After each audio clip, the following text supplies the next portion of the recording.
Happy Halloween! By now, if you're like me, you probably have some pumpkins lying around that you're wondering what to do with. Well, today I'll be making a creamy, cheesy, rich pumpkin gratin.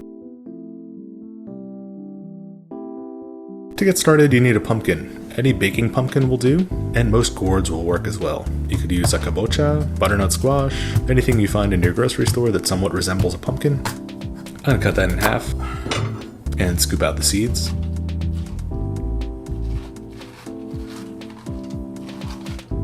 But don't throw those away, because you can really easily roast them and make a delicious snack. Now I'm going to peel off the skin of the pumpkin. And then I want to slice this as thinly as possible, preferably 1 or 2 millimeters thick. In hindsight, I should use my mandolin for this, so if you've got one, go ahead and use it.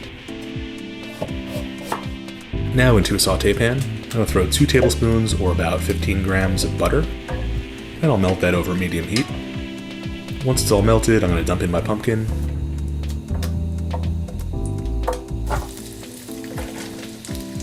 And let it cook, stirring occasionally, until the pumpkin turns from orange to yellow. Now I'll remove that out to a bowl and set it aside for later.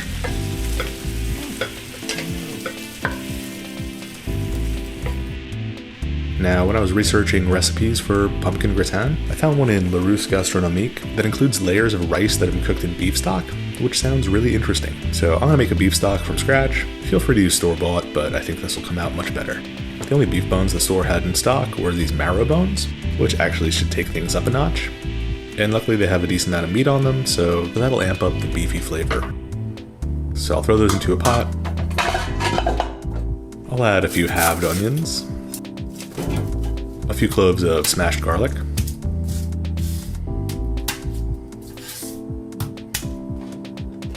a peeled and chopped carrot. You don't have to peel it, but just clean it so there's no dirt on it.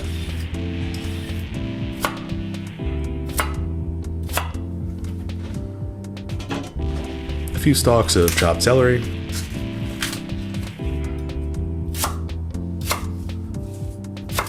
a few sprigs of thyme, a few bay leaves, and a bunch of peppercorns. Cover that up with water, in my case about 2.5 liters. I'm not sure why I'm using this little beaker.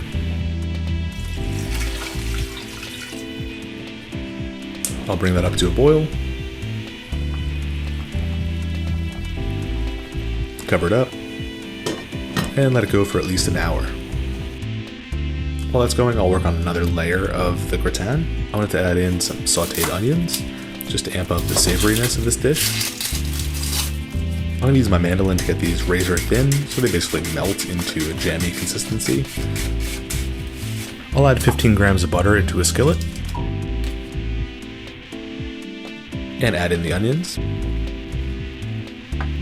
And cook those over medium-high, stirring constantly so they don't get burnt. Once they've gone soft and turned lightly golden, I'll remove them out to a bowl and set them aside for later. Alright, now that our beef stock is ready, I'm going to remove out all the solids, and most of these can be repurposed for a beef soup.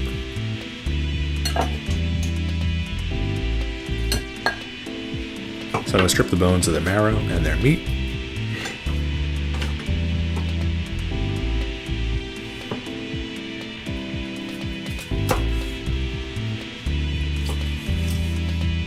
And I'll hold on to those carrots and celery for later as well. Now I'm going to rinse about a cup of rice until the water runs clear.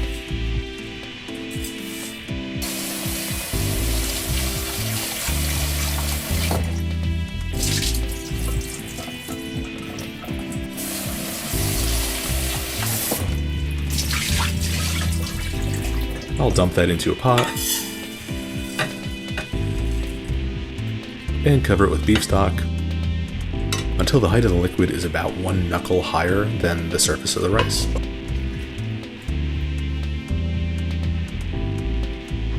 Now I'll cover that up, bring it up to a simmer, and as soon as it's simmering, I'm going to lower the heat all the way down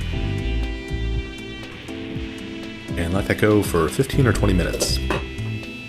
Just give it a taste towards the end and keep it going if it needs more time.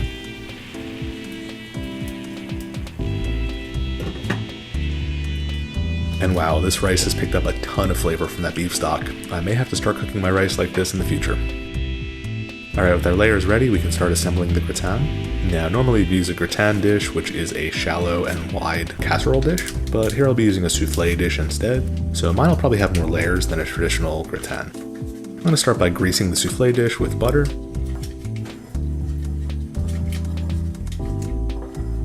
Then I'll put down a layer of our sliced pumpkin.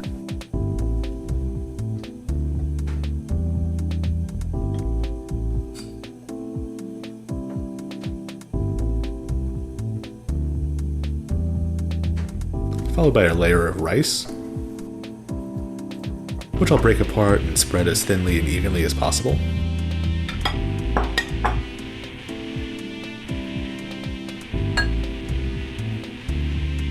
I'll top that off with some caramelized onions.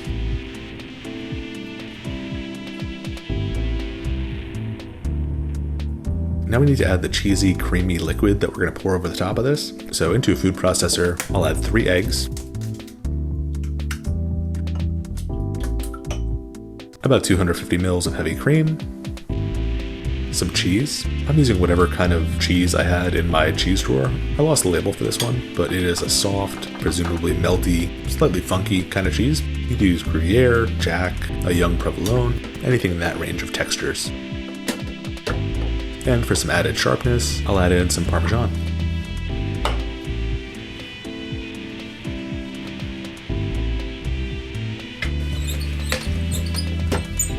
I'll add the leaves from some thyme. I'll season with some salt and a little pepper. Now I'll cover that up and blend it until it's smooth. Back to our gratin, I'll drizzle a few spoonfuls over the layer.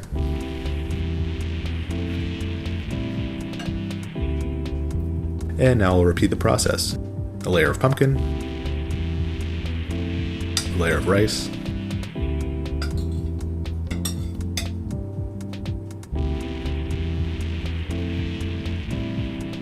layer of onions,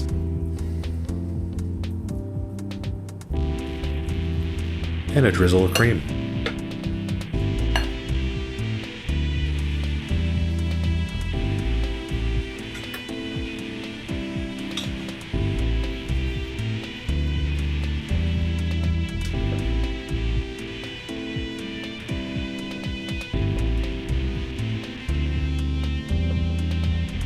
Now, once I get to the top, I'm going to finish with some pumpkin so that the entire surface is covered.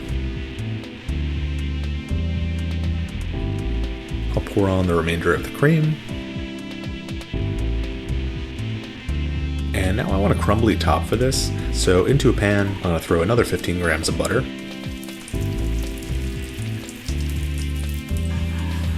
And once that's melted, I'll add in a few tablespoons of breadcrumbs and fry those until they're golden.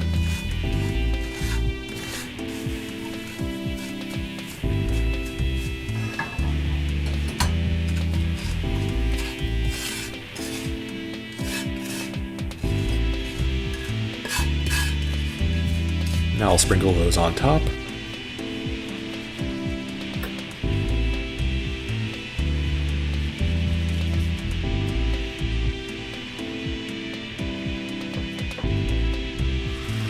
And just for fun, I'll add some more grated Parmesan. And now we're going to bake this in a preheated 180 Celsius oven. Now the recipes I found in my research said to go for anywhere from 20 to 40 minutes, but I found that my pumpkin hadn't softened by that time. It still had quite a bit of bite and tasted a little bit raw. I think the reasoning here is that I didn't use a gratin dish, so the extra depth made it take longer to cook. So all in all, I cooked mine for about an hour and a half, which left it al dente, which I find pretty nice, but you can go for a full 2 hours if you want it much softer.